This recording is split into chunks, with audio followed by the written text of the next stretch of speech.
This is Great Talks. Hola, hi guys, welcome to Great Talks. And of course, my name is Ibuka. And yes, I know we've been away for some time, and we had a little technical glitch. We went for some program, but we're back, and we're excited to be back. I am personally excited to be back. I'm glad to be back. I'm glad to share some very interesting conversations with you, some very interesting experience that I had over the last few months, because I want to hear from you also, and we have certain projects we're going to be working on. Very interesting topics, very interesting conversations we're going to be having, and I cannot wait to get into it. So let's get started. While I was away, I went on some program, and I remember being in a group where we had to do a project. So I had a partner, a lady, and we had to do the project together. So we're in a group. This is forming the basis of my conversation with you today. So I and this lady, we practiced as we went along, and in the group, whenever we had like the group sessions where we had to practice our speech, we had to always come up with something different. We practice, and every time we practice, we always came up with something different. We always came up with something different. So when we presented it to the group, and each time we had to present with the group also, there was always corrections. We took them. It was always nice. It was okay. But then along the line, we discovered that they were not listening per se, because there's a way you get to be a critique to something and you're not listening to what the person is doing or the intricacies that is involved in what the person is doing.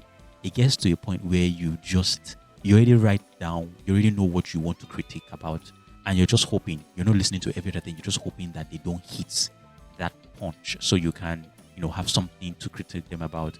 If it's the speed, if it's the lack of emotion, you already know that, okay, from the first start, the first 5 seconds, you know that this person is sort of saying some things with strong emotions, and you just note it down and you just wait for them to finish. You're not listening, not seeing if there's a change in the rhythm, or if there's a change in the emotion, or if there's a reason why there's a strong emotion to that particular project.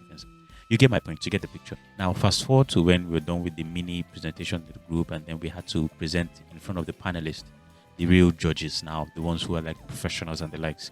So we did that before. In fact, before then, this is the basis of the conversation I'm having with you today. Before then, we had a sit down session where we were in a room, or sort of in a classroom. So we're sitting down, and then we're waiting for the groups to be called. So about 1 to 10, and we're going in two groups each. So one and 5, 2 and 6. In that format: 1 and 5, 2 and 6, 3 and 7, 4 and 8, 9 and oh, my bad.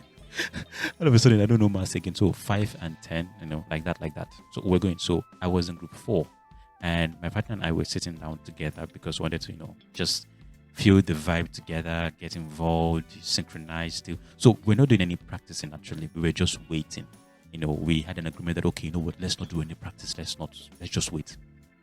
So while we were waiting, my partner was tense to her bones. She was just singing gibberish, just talking, trying to relieve the pressure and everything. And there I was, just sitting. And here is what happened. Whilst we were seated and she was all, tense and everything, you could see it in her face. All the group members, we had like about 5 or 7 group members around. So each time they saw her, they're like, oh, I know you're tense. Just calm down. And she would also admit, yes, I'm tense. Just calm down. And, yes, I'm tense. And they could see it in her face, there's tense. And when they turned to me to be like, oh, Ibuka, you're tense also, calm down. But when they look at me, they see a certain demeanor that says, don't do that. I'm not tense. Don't. So when they look at her and say, oh, you're tense, and they want to come to me like, you don't even look like you're tense. It's like you're just, you're calm. Well, that's a natural disposition. Actually, I could be tense inside, but naturally you will not know anything because I naturally don't give off anything. So that was that. Every other person would go, oh, the lady beside me, lady that I was partnering with, oh, you're tense, calm down. And then when they look at me, they say, oh, you're just very calm. So everyone was that. We went into the presentation, we did that, and then it was all nice. We presented. Let's just say we did what we can do, or what we could do. We did what we could do, and then came out. So when we came out, everybody was all like, the feeling of having done your project defense, and then you're just all excited and everything. Everybody's just fine. So there was this guy that I know. he said something to me that sort of reinforced this conversation that I'm having with you today. So when he saw me, he said, "Oh, you look a lot better now." I said, what do you mean by I look a lot better? It came as a shock to me.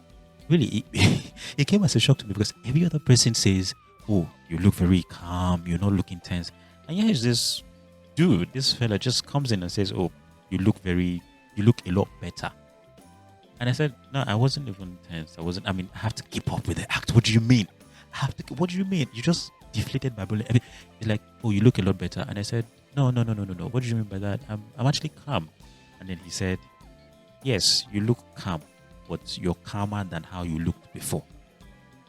And then it struck me. I remember watching a movie where the World War Z, I think it was Brad Pitt that acted it. The World War Z, where they had these zombies and everything, where they bite you and then you turn to a zombie.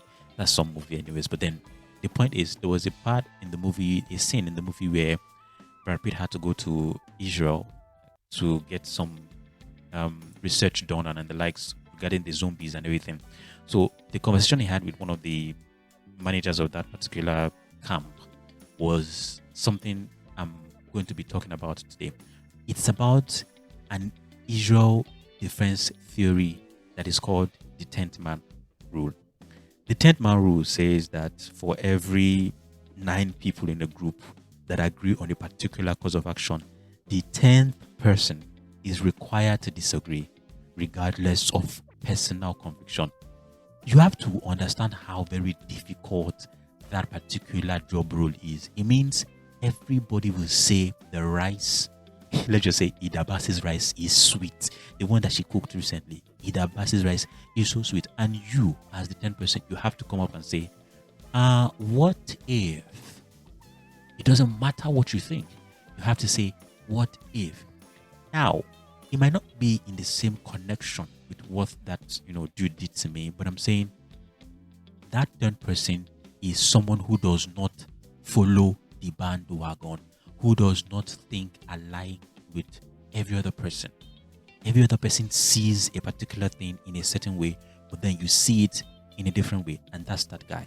And in truth, of course, I had a project defense. No matter how good you are with project defense or whatever, some little or some atom of anxiety would definitely creep in. And of course, I had that.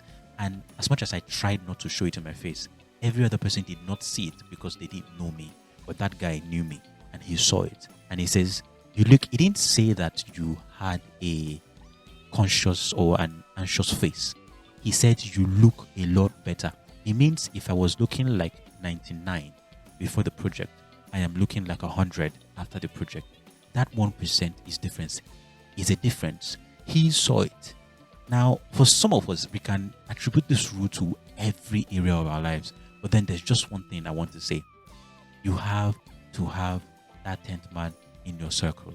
You have to have that person that tells you something different from what every other person. And the funny thing is, as humans, we like to enjoy the praise. There's that thing that gives you joy when you see everybody go, "Oh, you have done well. And then there's just one person that goes different way. Would you like to have a 10th man in your circle of decision making?